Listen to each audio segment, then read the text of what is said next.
Il y a plus de 1300 ans, à Médine, un homme faisait chaque nuit quelque chose d'étrange, presque suspect. Quand tout le monde dormait, il se couvrait le visage.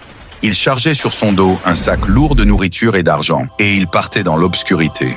Il allait frapper aux portes des plus pauvres, des veuves, des orphelins. Il posait le sac, il tapotait à la porte. Et il disparaissait dans la nuit avant qu'on ne l'ouvre. Les gens se réveillaient, ils trouvaient cette providence. Ils se demandaient, qui est cet ange? Ils ne le savaient même pas. Ils ne l'ont jamais su, pendant 40 ans.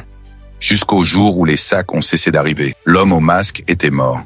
Et ce jour-là, tous ont découvert son identité. C'était Ali Zayn al-Abidin, l'arrière-petit-fils du prophète Mohammed, paix et salut soient sur lui. Un homme si noble, qui avait choisi de servir dans l'ombre totale. Pourquoi? Pour une seule raison. Une parole du prophète. 7 personnes seront abritées sous l'ombre d'Allah, dont un homme qui a donné une aumône et l'a tellement cachée que sa main gauche ignorait ce que sa main droite avait donné.